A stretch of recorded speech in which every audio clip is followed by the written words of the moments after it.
Haila Haidala Isis, Kalkajad Hino Dihad Kilgakayang. I'm Erin Brillon, and I'm from the Haida and Cree Nations. Together with my husband, Andy Everson, we have dedicated ourselves to the revitalization and preservation of our cultures. But as each month passes, our communities along the coast lose precious elders. Every time an Indigenous elder passes, gone with them is a lifetime of wisdom that is lost to the coming generations. The Next Ancestors podcast features Indigenous elders and cultural knowledge keepers who have amassed a wealth of knowledge to share with us all.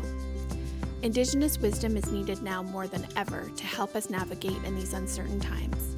And through this podcast series, each episode will serve to preserve this valuable wisdom to share with the world before it's too late. Today we're here with Shelly Joseph, and she is a wellness facilitator. She does work with Indigenous people all over the island and throughout BC. Yeah. Shelly Joseph is the daughter of Chief Robert Joseph, who we interviewed earlier in the season. So thanks for being with us, Shelly. Yeah, I'm excited to be here. Gela Kesla, Nugo Hekwagil Oga, Latinlacha Hegums, Umpas Quinquiligedzi Wakias, Abumpas Quintilok. I am Hekwagil Oga. My English name is Shelly Joseph, Shelly Jo. I am the youngest daughter of Chief Robert Joseph and my late mother, Donna Joseph. And both of them are Muskmo, but I do have blood ties to the Numgis, the Quagils, Mamalalekla, and the list goes on. Mm-hmm. Well connected. Yeah. One of the questions I ask all the guests is when you think back to your upbringing and who you learned the most about your culture from, and what are some of those key teachings that you still hold with you today that you were raised with? My first memories was for being in the big house. My father brought me to a potlatch in Alert Bay and basically left me with all the aunties on the side while he did his work on the floor. And so those aunties, some main ones were Elsie Williams, the late Elsie. She was huge mentor in my cultural life. And Ruby, she was Keetla, but she was Dawson, but she was born Ruby Dick from Kinkum Inlet. I went to Kwakwala daycare. Oh, really? Yeah, in Campbell River. It was in the basement of a church. Oh, wow. And in there, the teachers were Hilda Seaweed, Sarah Johnson. Those are some of the key founding mentors that I had growing up, yeah. And what are some of the teachings that you remember? One that has always stuck with me is to always be teachable. That at any moment I don't have all the answers and I'm not always right. Yeah. That's really helped me in culture, but also in my personal life in big ways, yeah. And to be of service always. Yeah, that's something that I keep hearing from all of the elders is it's always about how much you're giving, yeah. And not about what you're getting, which some people get confused about. Yeah, I was at the age of 11, my dad had his first potlatch, and my aunties had called me to the back room and they sat me down and said, "We want you to watch everything because this is going to be your role." Oh, so from the age of 11, I was mentored to. Well, I was going to ask you, I will ask you more about that, but that's when it started, when you were 11? That's amazing. Yeah, like really intentionally sat down and watched, this is what you're going to do. So I've been doing that since, that was in 1981. Well, no wonder you're so good at it. That makes a lot of sense. It's so much work back there. Yeah. And they made sure, I knew who the families were in all the villages, because that's part of it too, right? Knowing who to call when it's time for their tribes to represent on the floor. Well, we might as well jump into that now that we're already on that topic, because that's one of the things that I've seen you do, and you do it so well. I mean, up and down the coast, obviously, different tribes run potlatches differently, but the one thing I love about Quack potlatches is how organized the backroom situation is. In Haida culture, they don't do the backroom thing at all, right? So it's like super different. But yeah, one of the first times I saw you in action is when you come out and you're finding people in the crowd and at first, like my first Quack potlatch, I didn't even know what was going on. I'm like, what is happening here? But yeah, so what like explain more about the role in the back room and like what kind of responsibility that is and what sorts of things you do back there. always have gone with my dad to meet with the family, all the family meetings leading up to it. So I already have a sense of what the schedule is going to be, like what dances are coming, who's going to get it, their names, why they were chosen, on and on that list goes. And so come the day of the potlatch, I already have that in mind, and somebody will have, nowadays anyways, we'll have written it on a flip chart, or we have it all printed out. It wasn't like that when I first started. It was very... You're just going by memory. Usually, the chief's wife or the matriarch of the family would be, okay, Shelly, can you go get this family or so-and-so, and we're going to do that next. But now it's all written down or typed out.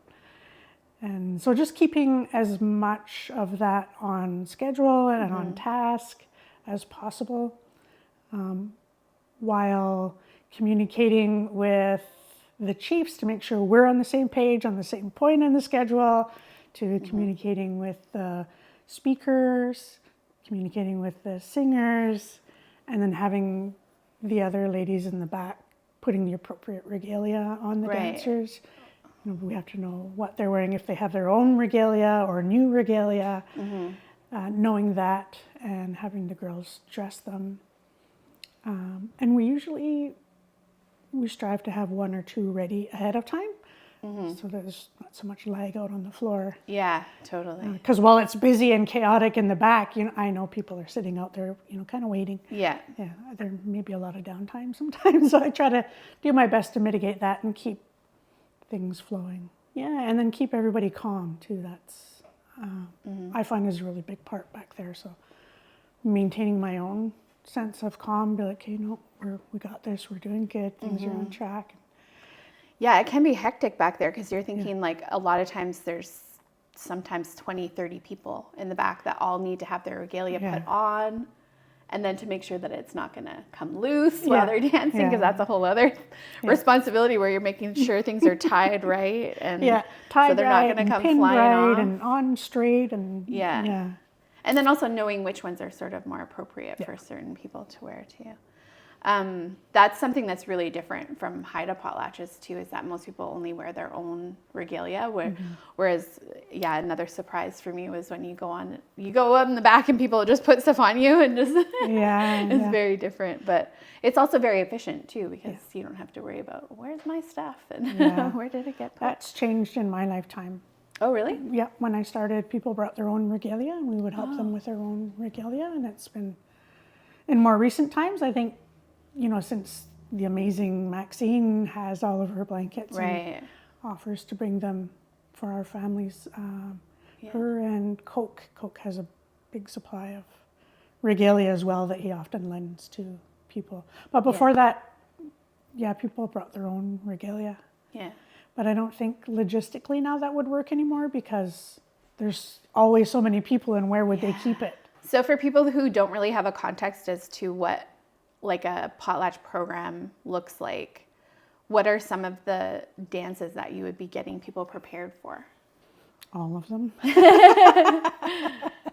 So we start with the morning ceremonies. We would call family members to represent their family if they are in mourning, and it's usually from the last potlatch to this potlatch. If somebody has passed away, we would bring somebody to come represent their family, and that to note that they're grieving, and we would honor their loved one by naming them, including, the host family. It's usually memorials now that a lot of people have potlatches for, so having that representation there, and the ladies dressed, and different tribes have different ways of how that goes too, so knowing that. Right. Because some will come out and have their blankets with the buttons out, and then they just stand up and dance on the fourth song, and others will have it inside out, and then before the fourth song we have to come out and flip them around the right way. There's that first part, and then we move into the cedar bark ceremony, which is a lot more regalia entailed. There's so much that goes into all of the dances within the cedar bark ceremony, and knowing the different types of cedar that you can put on people. Right. There's the red dyed cedar that's more specifically for the Hamatsa series, I guess you can call it. And then the yellow cedar would be for all of the other dances. That's, I think, something that's not talked about enough, to the different types of cedar that can be used on what dances and who has the right to wear red. For those really specific dances, the initiations, a lot of times the family will have them new regalia made for them, so we'll have to set that aside in a specific spot and bring it out the right time, put it on the correct way. Otherwise, we're looking for the proper crest among the hundreds of blankets that are there for that person if they don't have their own regalia. Yeah, there's just so much that goes into it. And then helping the dancers who wear masks, get them on. So it's, sits securely and isn't falling or things like that. Nowadays, there are a lot of the carvers that come in the back to help with that. Yeah. Dress them. Rigging up. Yeah, I'll aid with them. And then we have a much more involved Hamatsa society. Yeah, that wasn't something that was there when I was growing up. And I really credit that to Bo and Marcus for pulling us together and doing the work that we do now and how we show up now for potlatches. Yeah. Yeah. Yeah, your dad was saying he was usually like the only one on the floor when he was younger. Yeah, growing up, he was an attendant. Yeah. We talked a lot of the younger people through that, teaching them, what to do on the floor, what to watch for, and how to keep them safe, the dancers safe, and how to keep the, the witnesses safe, and all of those things. Yeah. It's cool to see though, because in just 1 or 2 generations, you go from just having one person who's capable of doing that, and now you see there's like 5 or 6 people on the floor now. Yeah. Which is amazing. Yeah, so much so. In the 70s, this was in the old big house in Alert Bay. And a lot of times they chose to have potlatches during June sports because families were already coming to Alert Bay. Yeah. And so it was a real hard split of who was on the soccer field and who was in the big house. Very small crowds compared to today. We fill a house from 9 in the morning until 8 the next morning. And Yeah. It's been really awesome to watch that grow in our people. How they've invested themselves. Do you remember how old your dad was when he potlatched for the first time? He couldn't remember, so I was wondering if you remember how old he was. 1981. 42. And it wasn't something that he had thought of. All of his sisters and cousins, Auntie Elsie a lot, mostly I think nudged him. No, you better have a potlatch. So he did. Yeah. Under their guidance and their gentle nudges. Yeah. It was cool though. He said that he got that the settlement money for the residential school, and then was like, "That's what I'm gonna use the money on." And I was like, perfect. What a perfect use of that money, right? It's like you're really coming full circle to heal all that was. Yeah, absolutely. And then we were really intentional of including a cleansing ceremony for our family members and any other survivors who were there that wanted to take part in it. So we had a brushing in the big house with spruce. Oh, wow. Yeah, so we had them smudged with spruce, wash their faces, put ochre on them. It was really quite powerful. So you've done a lot of work in the realm of personal development and healing. What do you think are some of the key areas of healing that we as Indigenous people need to focus on in order to move from survival mode to really thriving? I'm forever telling everybody to embrace the value of Namwayut, that we're all one, that we're all interconnected. The Indian Act and Indian residential schools worked really hard to separate us and isolate us and even put us in that mentality of isolation. And because we're forced to live in this society, we've been groomed from childhood, like through school, the education systems and all the systems to do for ourselves. Get the good grades so you can go to college and get the loan, and on the list goes, so that you can get the good job and pay the taxes. And that's how this country is set up, what they call success. And that has really taken the focus away of how we lived before colonization. That value of Namwayut was ingrained in everything we did. I used to lie in the field when I was a little kid and daydream about what life was like before, because I heard my dad and his sisters and cousins talk about when they were kids. He shares a story about growing up in Guildford. I thought, my life is so far from that, and I was really angry when I was a kid when I was thinking about this. Yeah. But the idea that they were safe in their communities, and literally every parent would help take care of all the kids. Like they could go anywhere and be fed or, be taken care of if they got hurt. And Yeah. that doesn't happen enough. Because again, we're forced into this ideology that we have to, it's all me, me, me, me, me. I have to do this to be successful and have a car and a house and all these other things. There's less focus on how we just care for each other on a daily basis. Our ancestors woke up every day and everybody had a purpose. Everybody had a role to play in the survival of the whole community. Right. And those things are gone as well too. And it was really, intentionally ingrained in our people through, I believe, the Indian residential school system.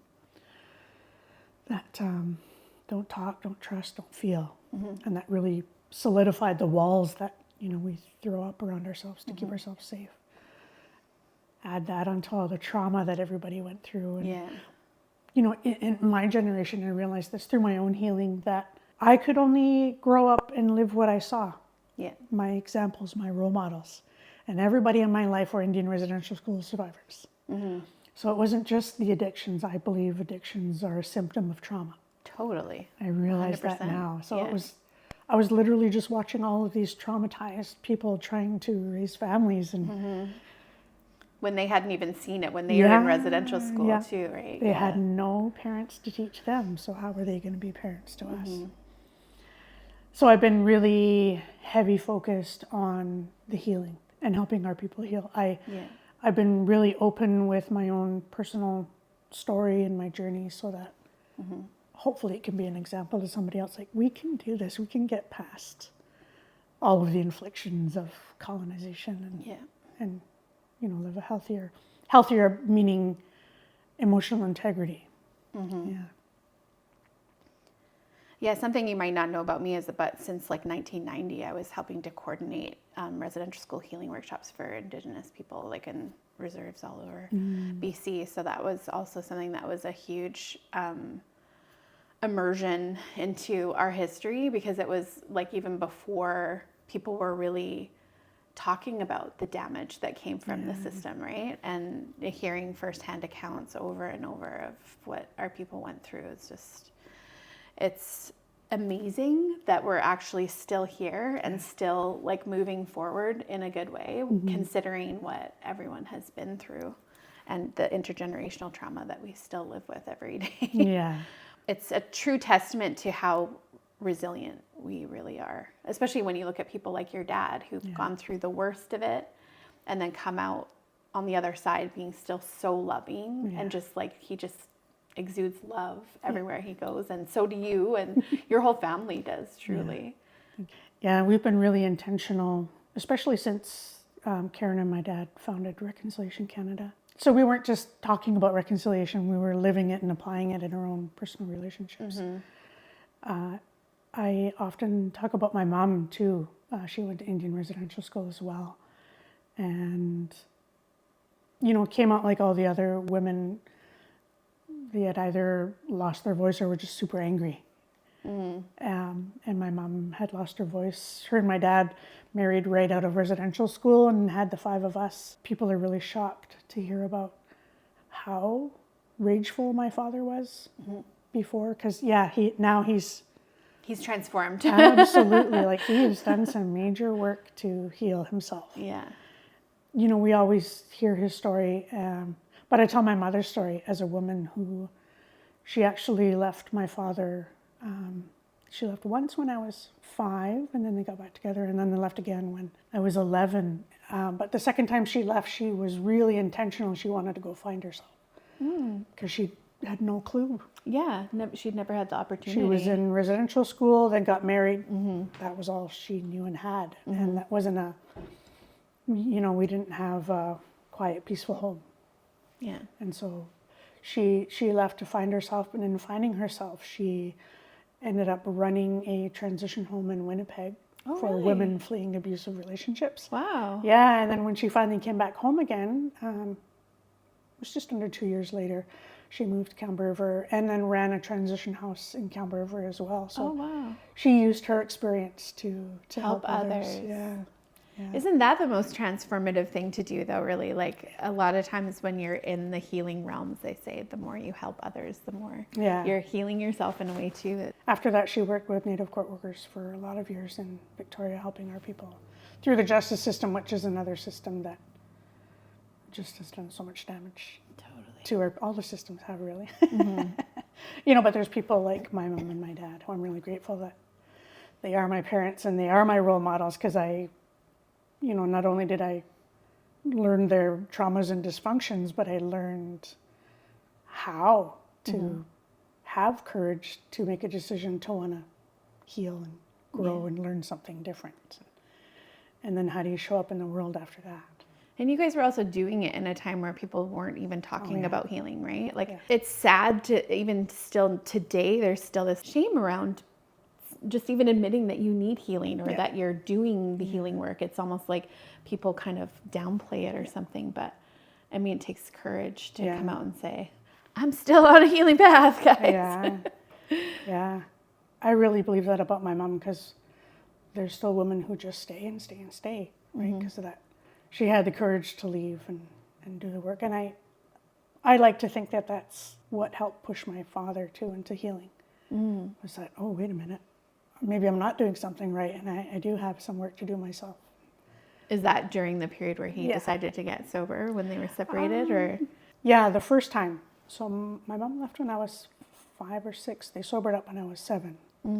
And they were separated, but they both decided at the same time, the same month, the same week. The same year, they sobered up, and then next thing you know, we're all living together again. So tell us more about the work that you do in your consulting and facilitating. Right. So I started Ladders to Kindness training 4 years ago this month. And I started it after leaving Reconciliation Canada.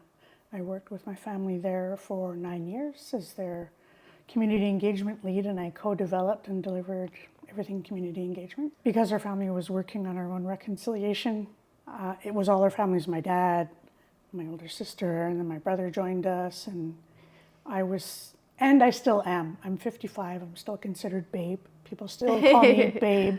And that kind of spilled over into a working relationship. Right. And it was really prominent, I believe, with my older sister. She raised me. I give her all the credit in the world for helping me get through all the crap that we went through and everything. But I think it was our personal old relationship was showing up in the dynamic of my older bossy sister being my boss. She's great at what she does, but it spilled over into our sister relationship. Family dynamics, it's hard when you're working together. I get it. So Karen and I had a big conversation about our relationship, about our working relationship. And, we both agreed it would be better for our family ties, our family, being sisters, if I didn't work there anymore. And so she supported me and still really does in my business. And I still support Reconciliation Canada and everything they do. And I started Ladders to Kindness training because I had all these visions and things that I wanted to do, but my hands were a little bit tied under the vision of Reconciliation Canada. Right. So I started Ladders to Kindness training, and my founding deliverable is lateral kindness. What lateral kindness is and why we need to actually have conversations about it, because just expecting people to be nice isn't going to work. Yeah. We have strategies. Decades and generations of lateral violence that have existed in our people. And it's been so normalized we don't even know what it is. We can't even name it because it's just been a part of who we were for generations. And so I wanted to talk about that history, to educate people on what lateral violence is, why it shows up, and how can we move forward in better ways. Yeah. And that includes talking about trauma. I give little tips on nothing grand because I'm not a psychologist or certified counselor. I did go to school to be a counselor, but I haven't certified myself through the business part. With the Reconciliation Canada work, that was a lot of working with non-Indigenous people, right? And then your work is kind of more shifted towards working with Indigenous people. Yes. Yeah. Yeah, big change. And where I really wanted my focus to be. Yeah. And more healing for our people. Yeah. Just, I want to share everything that I've learned, all the tools and everything that's benefited me. Yeah. I just want to turn around and share it with everybody. Yeah. Yeah. And, take what works and leave what doesn't. have the lateral kindness training that I expanded on that with cultural safety training. And again, that's for the non-Indigenous people because they still want to be involved. Mm-hmm. You know, we have a lot of allies who are sincerely wanting to walk with us as we do the work that we need to do to elevate ourselves as Indigenous people. Yeah. And then I also continue with the reconciliation work. There's nobody at Reconciliation Canada to deliver the dialogue workshop, so all of those requests come to me. At Reconciliation Canada, we invited leaders from non-Indigenous communities and Indigenous communities, brought them together to talk about current situations and reconciliation and how can you move forward together in a better way. So just providing safe space for people to come and actually have dialogue about what's not working, what is working, what can we do together. I've also developed Indigenous awareness training. That again, that's just more information for non-Indigenous people who work with Indigenous people or have Indigenous employees so that they can have a better understanding of who we are, how we are, why we show up the way we show up, and what do you need to do to provide a safe space for people. So a lot of history, colonial history, Canada history, and including Indigenous history, all ways to say that we have all of this in us. And if we feel safe enough, we're going to show up in better ways, and we can even share that with you and how you can do better and move forward in better ways as well. So I like to share about how we existed before colonization, about lifting one another up, and you know, we woke up every day thinking, how can I help my family today, or my village today, or my community, or my nation today? What can I do? And that was how we lived before, and that's why I think we were so successful and thriving. We didn't just exist. Yeah. We weren't just nomads. We were thriving. And I really want that to come across in everything that I deliver. Kind of off the side of my desk, I do laughter yoga. That's more fun for me than anything, but it is another tool that I would love everybody to be able to tap into. So I also offer that. As long as it's wellness related, I can go in and create a workshop for, you know, different communities. I'm really excited. Next week, I'm delivering a week-long retreat for Indigenous women. Oh, awesome. Yeah, so I'm so excited about that. That's not really a quiet part of who I am, but I have been called a feminist. I don't call myself that. I'm a realist. I think we need to be heard more, seen more, understood more, have more input in everything, everywhere, Indigenous women. Don't you find it's interesting to me, because I think that, from my sense anyways, I could be wrong, but I think when I think back traditionally, I think our women were we were more revered and more respected in a lot of ways than they are now. Like, I think that because the Western culture was so patriarchal, our culture kind of shifted towards being patriarchal in a similar way. Whereas like with our matriarchs have always had a very strong role, and they were always very revered and respected. And so I understand with your like resistance to like saying you're a feminist, but I think that like traditionally that's kind of, it would have been built into who we are as a people to be respected in that way. Absolutely. The Indian Act did so much harm to Indigenous women with all of the things that they did to oppress us. We were the very last demographic in Canada given the right to vote, Indigenous women, 10 years after all other women. So they went hard because I think they did see the power in who we were in our communities. Yeah. That goes hand in hand with all of the Indigenous women who lost their status when they married out. Yeah. And then a non-Indigenous woman could marry an Indigenous man and gain status. Yeah. They knew she wasn't going to come in and have the same influence that we had. Yeah. Because we were raised that way. So I think you're right. You know, we were heavily influenced by the patriarchal government that exists today, but Indigenous women were far more integral in how successful we were beforehand. We had input in everything because who has their thumb on the pulse of the people? It's us, right? And I don't mean to diminish when people say we're the life givers. We're far more than the life givers. Yeah. That is huge. It's important, but we're far more than that. We knew day in and day out what was working and what wasn't working for our families, for the communities, for the homes, for everything. And so we did have more influence in the decision making. I think we've had way more positions of being decision makers. Totally. Than what is now. Well, even the chiefs are very readily admitting to the powerhouses behind the scenes are the women, right?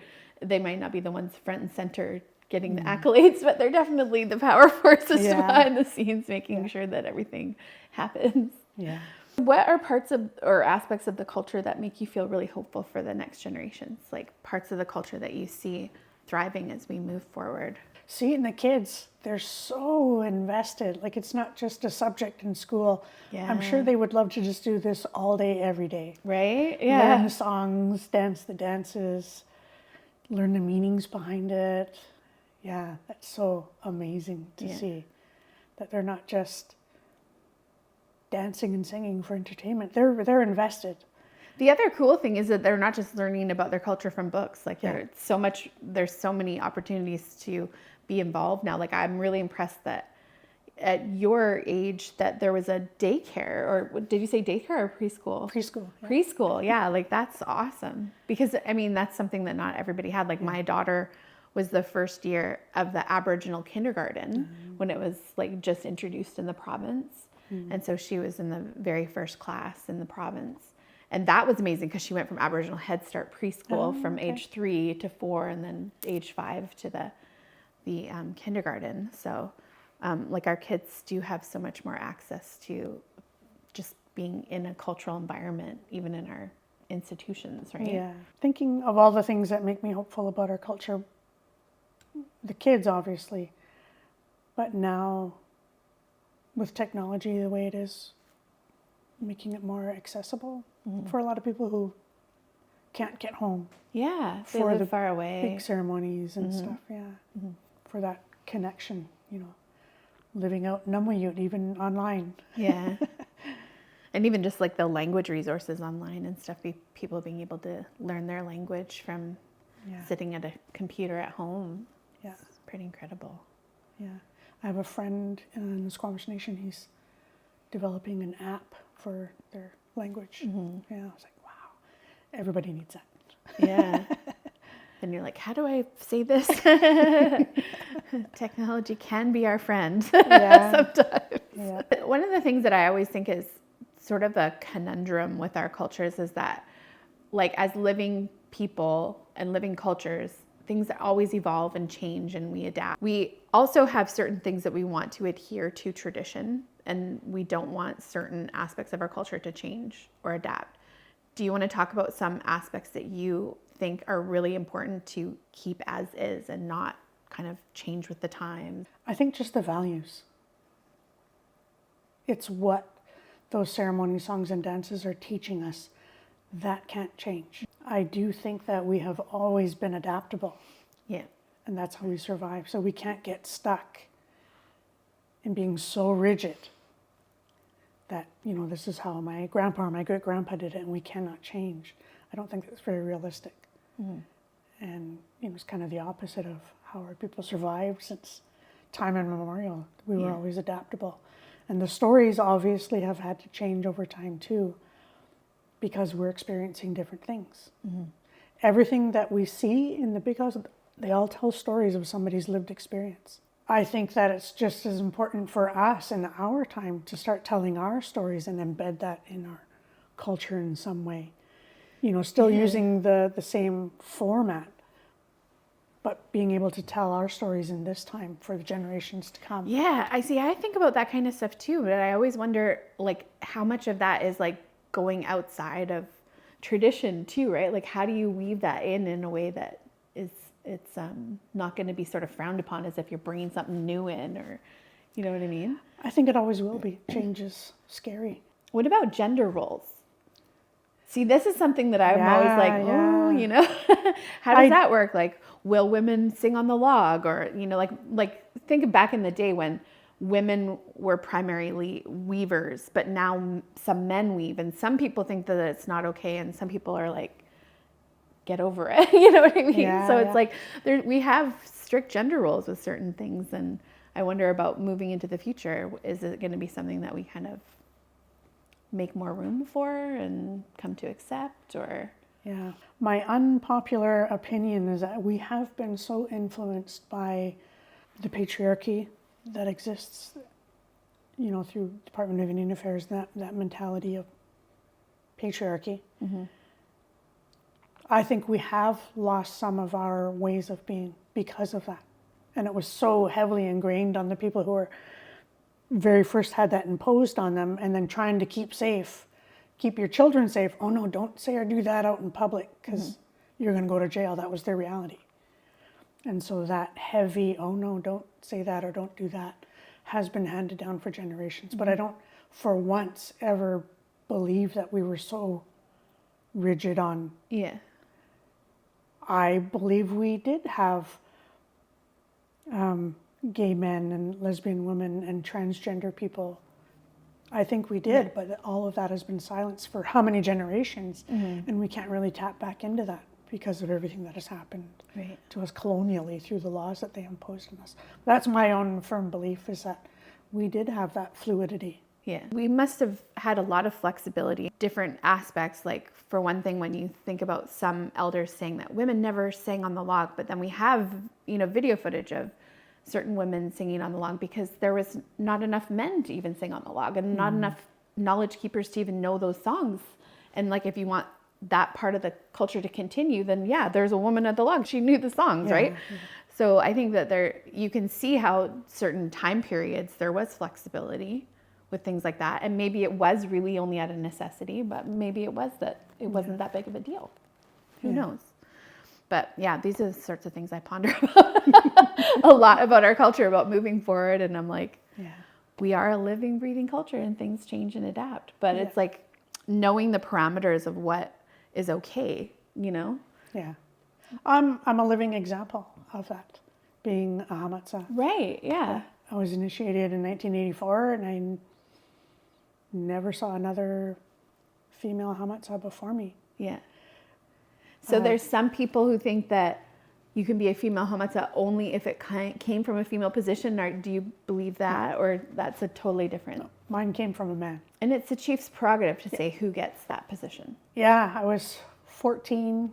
I never even entered my mind that, I'd love to be a Hamatsa one day. Never entered my mind because it was so ingrained in me at the time.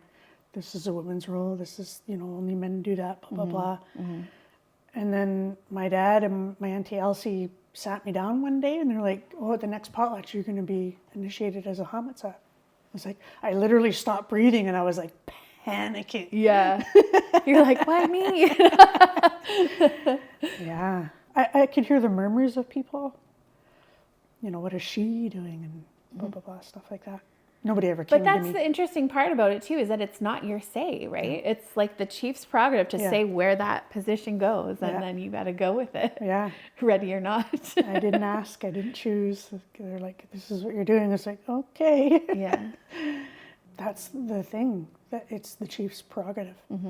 Everything, all of these things. Yeah. When I think about, you mentioned women at the log. I have seen the videos and heard recordings of women singing with the men.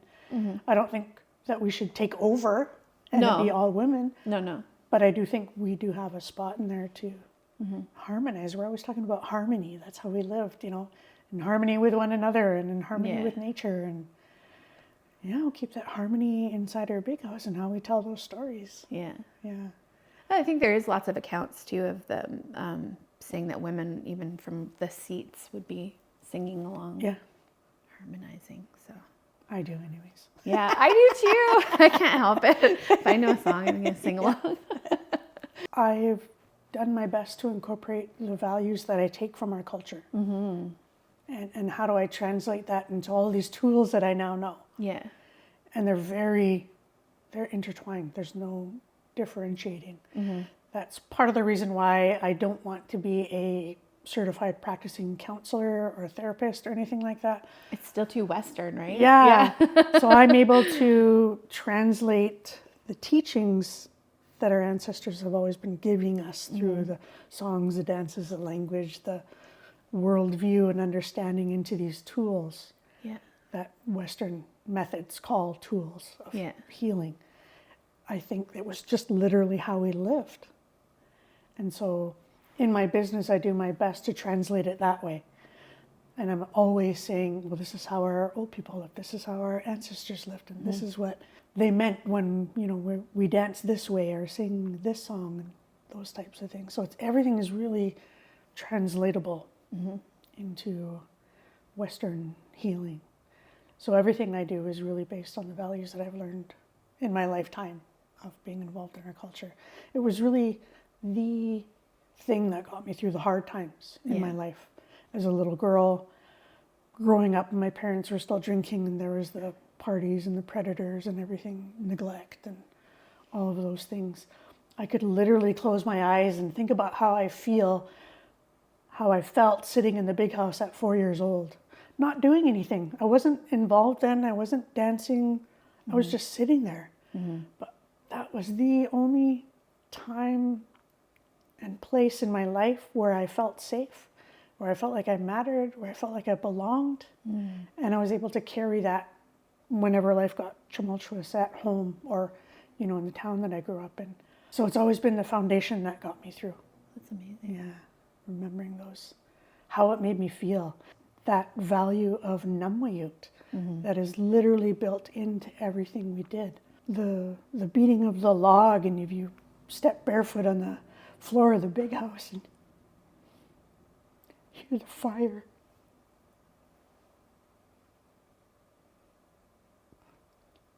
It was all meant to come in here and say, you're a part of all of this. You're not separate. You don't walk alone in this world. And that's really what I want everybody to know and feel, because we're so divided and put in these silos and othered and pushed away and made to feel shame. Everything about who we were before colonization nurtured that in us, and that's, the big idea of what Namwayut really means, that we're never, ever alone. We're connected to one another. We're connected to the land. We're connected to spirit. We're connected to the universe, everything, that interconnection that colonization really worked hard to break. That's what I want to bring back. That's the healing that I talk about, is that everybody gets to feel that way all the time. Yeah. That's awesome. Well, thanks for coming out today. That was really good. Yeah, thank you for having me. I'm excited. Always excited to share my thoughts and ideas and be inspired by people who are doing the same thing to elevate our people. Really appreciate you guys. Yeah.